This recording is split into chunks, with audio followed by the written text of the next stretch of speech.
At 3:47 in the morning, the night sky over Doha was split apart. The roar of stealth jets, the flash of guided missiles, the sound of windows shattering in the dark.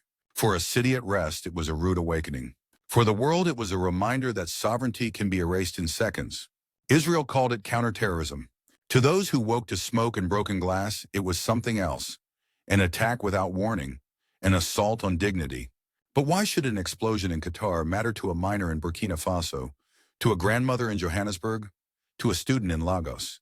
Because the story of one nation struck without consent is the story of many. It is the memory of Africa itself.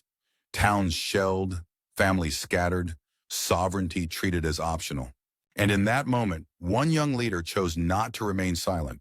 Captain Ibrahim Traoré, the soldier president of a landlocked state often dismissed as weak, picked up his phone and sent a message to Tel Aviv. Africa will not bow. Stay with us. This is not just another headline. It is a turning point history will remember. Subscribe now and walk with us. It began with the sound of engines slicing through the stillness of the Gulf. At 3:47 in the morning, Israeli F-35 jets pierced the skies above Doha. Precision missiles rained down on a communications hub, shaking the city awake. Windows exploded outward. Mothers clutched their children. The night was transformed from silence to chaos in a matter of seconds. Israel framed it as self-defense, a preemptive strike to eliminate threats before they grew. But outside Tel Aviv's official statements, the reality was clear. A sovereign nation had been struck without consent. And for those in Africa who heard the news on their crackling radios at dawn, the echoes were painfully familiar. They knew the sound of foreign power deciding fates far from its own borders. In Ouagadougou, the capital of Burkina Faso, the morning broadcast carried more than just the details of missiles and shattered glass. To the people listening, it carried memory. They remembered their own towns rattled by bombs claimed as humanitarian. They remembered soldiers arriving under the banner of peacekeeping, but leaving behind scars. Among them was Adama, an old miner whose lungs bore the weight of decades spent underground. At 67, he had lived through cycles of coups, interventions, and promises from foreign capitals that never came true. When he heard the news from Doha, he turned to his wife and whispered, "They test Qatar today. Tomorrow they test us." His words captured the sentiment of millions across the continent. For Ibrahim Traoré, the young captain who had risen to lead his nation, the event was not a distant tragedy. It was a test. A line had been crossed, and silence would only invite more lines to be erased. Rather than waiting for Washington's script or Europe's lectures, he acted. He picked up the phone and dialed Benjamin Netanyahu directly. It was not a shout of rage. It was a steady voice. "Your aircraft crossed a line," Traoré declared. "Africa will not stay silent." The call lasted only minutes, but its weight was measured not in time, but in consequence. Within hours, Burkina Faso suspended military cooperation with Israel. Training programs were halted. Intelligence sharing agreements, once prized by Tel Aviv, were terminated. In Tel Aviv's defense circles, the news hit like a shockwave. Defense contractors ran the numbers. The losses could reach billions. For decades, Africa had been seen as a reliable market for Israeli defense technology. Drones, surveillance, training. Now that market was slipping away, not because of war, but because of dignity. The story spread quickly across Africa's airwaves. Radios crackled in market stalls. Televisions carried urgent tones. Social media buzzed with grainy images of smoke above Doha. For the world outside, it was just another headline in the Middle East. For Africa, it was personal. Each plume of smoke rising above Qatar was a mirror held to Africa's own past. And then came Traoré's public address. Standing in his military fatigues, eyes unwavering, he told the world, "No nation targets another nation's capital and expects African silence." His words were not just a statement. They were a verdict. And across the continent, they resonated with people who had long felt their voices drowned out by the roar of others. The effect was immediate. In the streets of Bamako, graffiti appeared overnight. "Africa bows to no one." In Johannesburg, pensioners called into late-night radio shows, recalling how their country had once endured the arrogance of apartheid. In Lagos, students debated in crowded classrooms, asking whether this was the beginning of something larger. A moment when Africa would finally shape the global response instead of watching from the margins. For Israel, the strike on Qatar had been meant as a show of strength. Instead, it awakened a continent's memory and ignited a spark that no fighter jet could extinguish. Was this merely the defiance of one man, or the opening note of a continental chorus that would shake the world? The words were barely out of Ibrahim Traoré's mouth when they began to reverberate far beyond Ouagadougou. No nation targets another nation's capital and expects African silence. It was a sentence that seemed simple enough, yet it carried the weight of centuries. Broadcast live, replayed on radios, shared across WhatsApp groups, it swept through the continent like a drumbeat calling people to rise. In Accra, Ghana's parliament erupted in debate. Members demanded the suspension of Israeli contracts, some pounding their desks with conviction. In Abuja, Nigeria's president refused Netanyahu's call outright, a gesture so stark that even seasoned diplomats could scarcely believe it. It was no longer just Burkina Faso's stand, it was Africa's. The speed was breathtaking. Within 6 hours of Traoré's phone call, African presidents were already coordinating statements.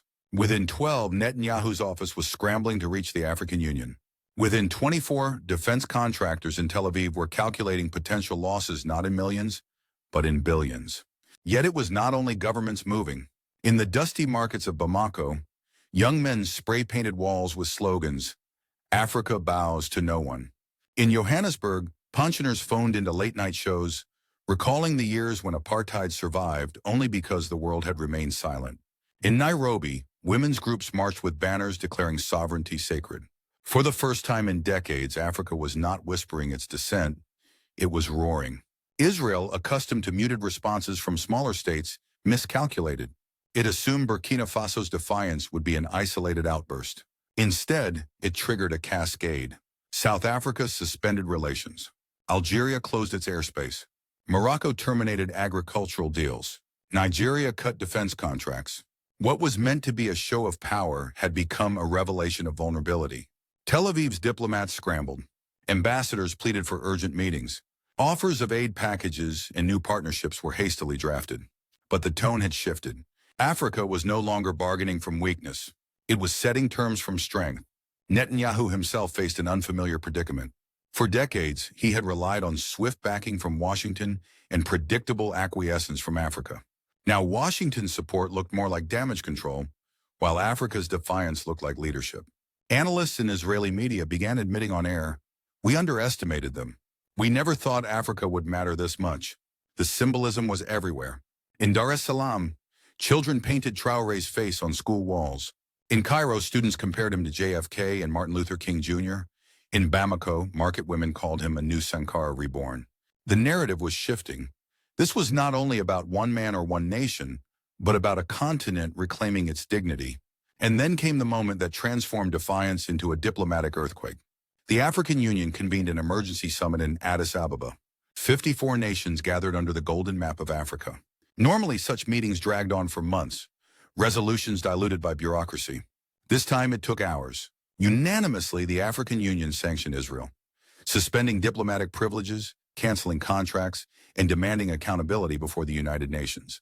The applause that followed was not polite protocol. It was thunder. Leaders who had once hesitated now stood shoulder to shoulder. Nations that had cultivated quiet ties with Tel Aviv voted in favor of sanctions without flinching. For Netanyahu, it was more than a policy setback. It was humiliation. The Arab League took note. Days later, it extended an unprecedented invitation. Ibrahim Traoré would address its emergency session in Cairo. A young soldier president from landlocked Burkina Faso, standing before kings and presidents declaring, "Qatar stood with Africa when no one else would. Now Africa stands with Qatar. Sovereignty is not a gift. It is a birthright." The hall erupted. Broadcast across the Middle East, it reached millions who had long yearned to hear such clarity from the global South. What began as a midnight strike in Doha had become a continental chorus in Africa and then an international reckoning. Israel had sought to demonstrate its reach. Instead, it exposed its limits. One act of defiance had multiplied into dozens, shaking alliances, contracts, and assumptions. But as the applause echoed across continents, a darker question lingered. Could Africa's unity survive the pressures already gathering from Washington and Brussels? For the people of Burkina Faso, Traoré's words were more than diplomacy. They were survival. His defiance spoke to a population long accustomed to watching their sovereignty eroded by foreign interests. Suddenly, the narrative shifted. In Ouagadougou's crowded streets, students chanted slogans. Market women raised their voices in unison. Even elders who had witnessed decades of coups and foreign interventions felt a renewed pride. But pride alone could not shield them from the risks. History's shadows loomed. In whispered conversations across the capital, people invoked the names of those who had dared to speak before. Patrice Lumumba in the Congo, Thomas Sankara in Burkina Faso itself, Muammar Gaddafi in Libya. They remembered how each had been silenced, often with foreign hands guiding the blade. They killed Lumumba, they killed Sankara, they killed Gaddafi, one miner told his grandson. And they may try to kill him too. This was the paradox of Traoré's defiance. It inspired millions, yet placed him on the same dangerous path that had claimed Africa's visionaries. Citizens lit candles outside the presidential palace, not only in support but also in silent vigil, a protective shield of loyalty against unseen threats. Beyond Burkina Faso, the ripples spread. In Ghana, parliamentary debates turned fierce, with calls to suspend Israeli contracts gaining majority support. In Nigeria, the refusal to take Netanyahu's call was hailed as a symbolic victory. In South Africa, protesters marched with placards linking Israel's strike on Qatar to their own memories of apartheid's brutality. Sovereignty was no longer an abstract principle. It was flesh and blood, memory and scar. Politically, the African Union's unanimous sanctions against Israel marked a watershed. Never before had 54 nations moved so swiftly and with such unity. The decision was not merely symbolic. It had teeth, frozen contracts, grounded deals, and diplomatic isolation for Tel Aviv. For decades, Africa had been a stage where global powers wrote the script. Now Africa was writing its own. Domestically, Burkina Faso's government felt the strain. Suspending military and intelligence ties with Israel meant exposing vulnerabilities. The country faced ongoing insecurity, from insurgencies in the Sahel to fragile borders. Yet Traoré's gamble was clear. Better to risk instability on their own terms than stability dictated by outsiders. Civil society responded with a surge of activism. Universities became hubs of debate. Women's organizations linked the struggle to the broader fight for dignity. Churches and mosques alike echoed with sermons on sovereignty. The word itself, sovereignty, took on a sacred quality, repeated like a prayer, painted on walls, written on banners, carried in chants. International analysts were divided. Some in Western capitals dismissed Traoré as reckless, warning that Burkina Faso could isolate itself and collapse economically. Others, particularly in Africa and the global South, hailed him as a revolutionary figure, comparing his speeches to Thomas Sankara's fiery calls for independence decades earlier. But beneath the celebration, uncertainty grew. Could this unity hold once economic pressures mounted? Could small, resource-dependent states withstand the financial levers Washington and Brussels were already preparing to pull? In Ouagadougou, these questions hung heavy in the air. At a candlelit vigil, a young woman summed up the mood. "We are proud, but we are afraid. We know what they do to leaders who say no." Still, the defiance spread like wildfire. From Lagos to Nairobi, radio shows buzzed with callers demanding their governments match Traoré's courage. In Johannesburg, veterans of the anti-apartheid struggle told stories linking their past to Africa's present. Across the continent, a sense of dignity, long dormant, was stirring awake.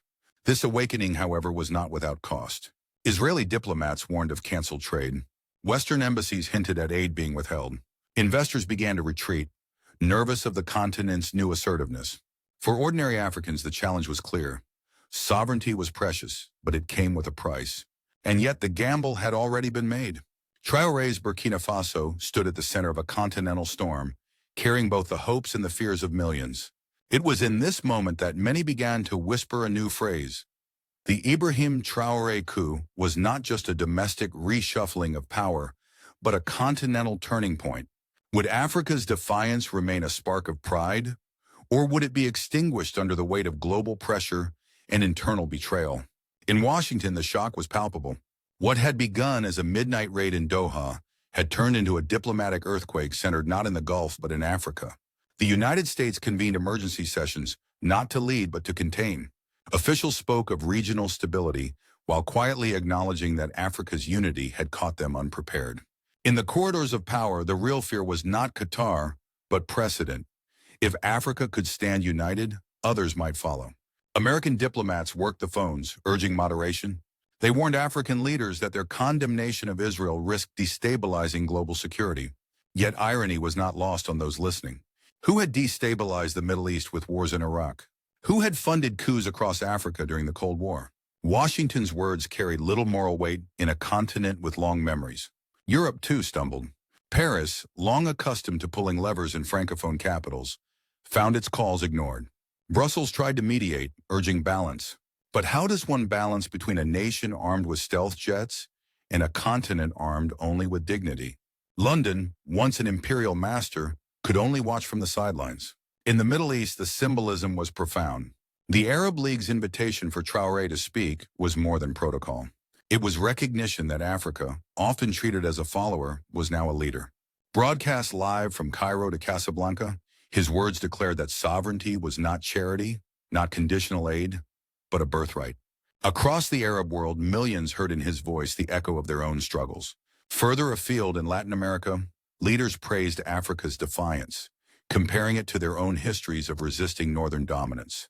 In Asia, commentators drew parallels between Africa's unity and their own aspirations to break free from Western frameworks. What had once been seen as a marginal continent was suddenly shaping global discourse. For Israel, the consequences were severe. Years of cultivating African markets in defense, agriculture, and technology evaporated in days. Contracts worth billions froze overnight. More than economic loss, it was reputational. A continent once viewed as peripheral had shown the moral power to humble a nuclear state, and yet the true weight of the moment was not in contracts or speeches, but in perception. For the first time in decades, Africa was not the audience of global affairs. It was the actor. Its condemnation reshaped the diplomatic map, forcing Washington, Brussels, and Tel Aviv into reactive stances they had not anticipated. Analysts began to call it nothing less than a Burkina Faso Revolution, not of arms or territory, but of voice, unity, and defiance. But revolutions are fragile. Could this new moral authority withstand the crushing tools of economic sanctions and diplomatic isolation already being prepared by the world's most powerful capitals? The dust of Doha's strike had not yet settled, but Africa already stood at a crossroads. For the first time in decades, 54 nations had spoken with one voice. The question now was whether that voice would echo into the future or fade under the weight of external pressure.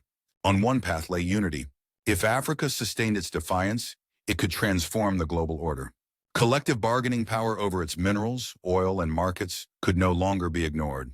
A continent that had long been treated as a supplier of raw materials could become a partner setting terms. Dignity would no longer be a dream whispered in classrooms, but a policy written into treaties. On the other path lay division. The temptations were real. Aid packages dangled by Europe, promises of investment from Washington, covert offers whispered through back channels. Africa had seen it before. Solidarity fractured by the lure of foreign contracts, leaders persuaded by private deals while their people carried the cost. History offered warnings of betrayals that turned bright beginnings into bitter endings. Yet something felt different this time. Ordinary Africans were not waiting for leaders to decide. From Cairo to Cape Town, citizens had marched, protested, and demanded accountability. Social media buzzed with defiance, reminding governments that silence was no longer acceptable. It was no longer simply about Israel's strike on Qatar. It was about sovereignty itself. Ibrahim Traoré understood the stakes. Standing before the African Union and later the Arab League, he spoke not only for Burkina Faso, but for a continent awakening to its power. Africa is no longer the background of other people's wars, he declared. From this day, we are the front line of sovereignty. Those words carried hope, but also responsibility. The future of the continent would depend not on one man's courage alone, but on whether that courage could be multiplied across nations, generations, and institutions. The coming months would test Africa like never before. Economic sanctions loomed. Diplomatic isolation was threatened. Intelligence networks were already at work to undermine the new spirit of defiance. And yet, for millions of Africans, the cost of silence was greater than the cost of resistance. Children painted Traoré's face on school walls. Women marched with banners declaring sovereignty sacred. Students debated what it meant to live with dignity. Across the continent, a new narrative was being written, one in which Africa was no longer an afterthought, but a force shaping tomorrow. The question that lingered was not whether Africa had spoken, but whether it would keep speaking when the price grew higher. Would this moment be remembered as a spark that died in the wind, or the fire that lit a new century? The smoke above Doha has long since cleared, but its echoes continue to roll across continents. What began as the roar of jets over a sleeping city became the roar of a continent that refused to stay silent. For the first time in a generation, Africa did not wait for permission. It defined the moment on its own terms. The world watched in disbelief. Israel had sought to demonstrate power but exposed weakness instead. Washington, Paris, and Brussels discovered that their familiar scripts no longer worked.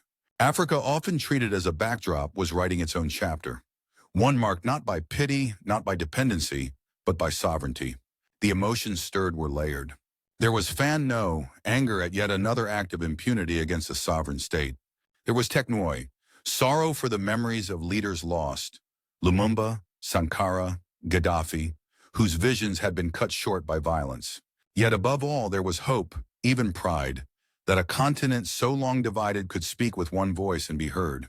For Ibrahim Traoré, the stand he took was not without danger. Many whispered that his courage placed him in the same perilous line as Africa's martyrs. But courage is contagious. The Ibrahim Traoré coup was no longer just a domestic story of power in Ouagadougou. It had become a continental call to dignity. From miners in Burkina Faso to students in Johannesburg, from markets in Lagos to parliaments in Accra, the cry was the same: sovereignty is sacred. That cry gave shape to what many now call the Burkina Faso Revolution. A revolution not of bullets, but of voice, of defiance, of unity. The question now belongs to history and to us. Will Africa's unity hold when the pressure mounts, when sanctions bite, when temptations of aid and contracts return? Or will this moment be remembered only as a spark, bright but brief? One truth is undeniable. The Ibrahim Traoré coup has redrawn the moral map of our age. It has shown that even the smallest of nations can remind the strongest powers that dignity is not negotiable. And so we turn to you. Will you stand with this new Africa? Will you subscribe, share, and let your voice echo with ours? Because history is not written only by governments. It is written by people, by you.